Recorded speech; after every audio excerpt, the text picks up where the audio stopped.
धरती में बहुत से रजकण पड़े हुए हैं, कितनी मिट्टी पड़ी है, कितने रज पड़े हुए हैं, लेकिन इस रज का कोई विशेष महत्व नहीं। लेकिन यही रज जब महापुरुषों के चरणों में आता है, ये धूल जब संतों के चरणों में आता है तो इसकी कितनी बड़ी महिमा बढ़ जाती है।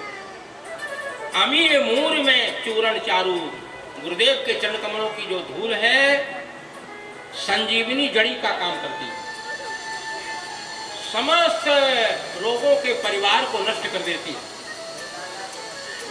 इस धूल को अपने मस्तक पर धारण करने से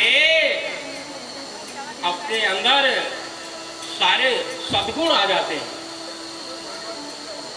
अयोध्या कांड में दशरथ जी महाराज कहते हैं सब पायो रज पावन पूजे। हे गुरुदेव, आपके एक पावन रज की कृपा से मुझे सब कुछ प्राप्त हो गया।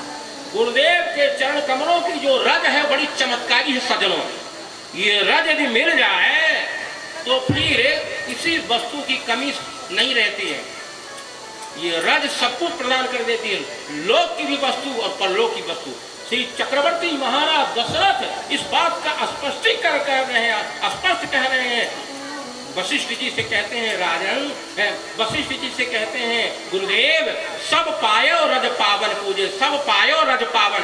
आपके पावन रज का स्पर्श पा करके मुझे सब कुछ प्राप्त हो गया है। तो समन सकल, राम जी क्या बोलेंगे? राम जी स्पष्ट कह देंगे और जो कुछ भी मांगो पूरा करूंगा, लेकिन भरत चरित्र मैं नहीं सुना सकता। बोलो, राम जी जब नहीं सुना सकते हैं तो किसी वक्ता की जो है ताकत नहीं है कि वो भरत जी का चरित्र सुना दे। भरत जी का चरित्र कोई नहीं सुना सकता है। भरत जी की वाणी के सामने किसी की वाणी रुकती नहीं।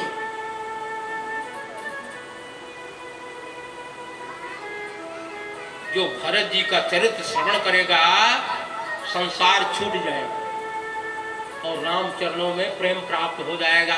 भरत चरित्र जैसे भी आएगा, 3-4 दिन के बाद, 5 दिन के बाद भरत जी का चरित्र व्यासपीठ से आप लोग श्रवण करेंगे। ये तो चौपाइयों के माध्यम से थोड़ा स्मरण कराया गया है। प्रणव प्रथम भरत के चरणा, जासु नेम व्रत जायन वर्णा। इसके बाद भरत जी के बाद लक्ष्मण जी का नाम आया। लक्ष्मण जी के चरण कमलों में बाबा तुलसीदास जी प्रणाम कर रहे हैं। बंदौ लक्ष्मण पद जल जाता, लक्ष्मण पद जल जाता, शीतल सुभग भगत सुखदाता, शीतल सुभग भगत सुखदाता।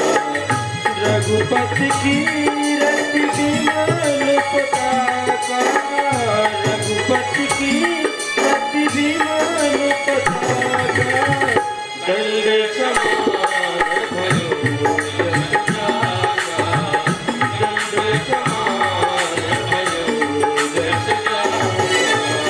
बंदौ लक्ष्मण पद जल जाता, बंदौ लक्ष्मण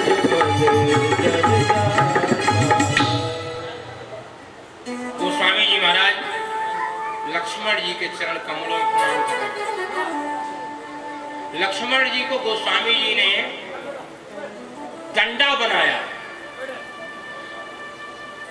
लक्ष्मण जी का जो चरित्र है डंडा की तरह, और राम जी का जो यश है, राम जी का जो चरित्र है ध्वजा की तरह। ध्वजा डंडा के ऊपर रहता है। किसके ऊपर रहता है? डंडा के ऊपर, बांस के ऊपर जो है ध्वजा रहता है। रघुनाथ जी की कीर्ति रूपी पताका को फहराने के लिए, भगवान श्री राम की कीर्ति को बढ़ाने के लिए लक्ष्मण जी डंडा बने हुए, दंड बन गए। एक बात कहूं, लक्ष्मण जी को जिसके भी सामने आप खड़ा कर दो उसकी कीर्ति को 10 गुना बढ़ा देते हैं।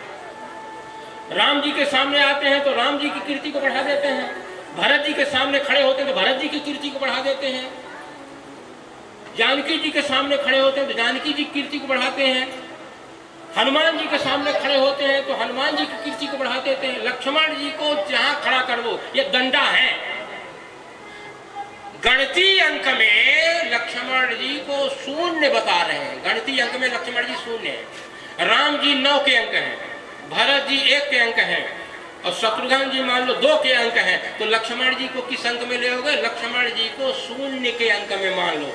तो शून्य को आप रख दो सबके सामने, राम जी के सामने रख दो। राम जी 9 के अंक हैं तो लखन लाल जी शून्य है। लखन लाल जी जैसे आएंगे तो 9 के सामने शून्य जैसे ही आएगी, कितना गुना 90 हो गया, देखो। और भरत जी के सामने आएंगे, शून्य को रखते जाओ, जितना भी बढ़ाते जाओ। लक्ष्मण जी गणितीय अंक में शून्य है। ये राम की भी कीर्ति को बढ़ाते हैं, भरत जी की कीर्ति को बढ़ाते हैं, हनुमान जी की कीर्ति को बढ़ाते हैं। जिसके सामने खड़े होते हैं ना, सबकी कीर्ति को बढ़ा देते हैं।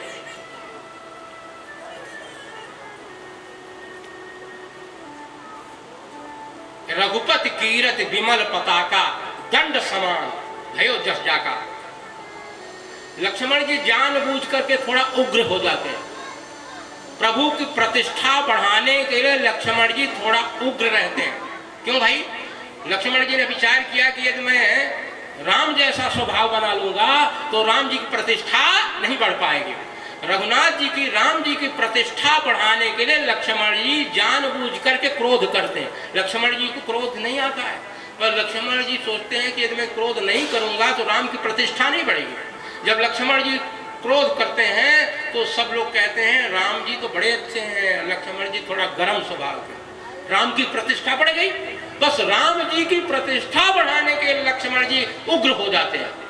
तो ये हमेशा दंडा बने रहते हैं और राम जी का यश रूपी ध्वजा को फहराते रहते हैं। लक्ष्मण जी के चरण कमलों में प्रणाम करके गोस्वामी जी महाराज शत्रुघ्न जी के चरणों में प्रणाम किया। एक एक चौपाई को मैं बोलना चालू रखूंगा इसी तरह से, तो 9 साल में भी कथा पूरी नहीं होगी। 9 दिन की बात छोड़ो, 9 साल में भी कथा पूरी नहीं होगी। लेकिन हमको तो 9 दिवसीय कथा में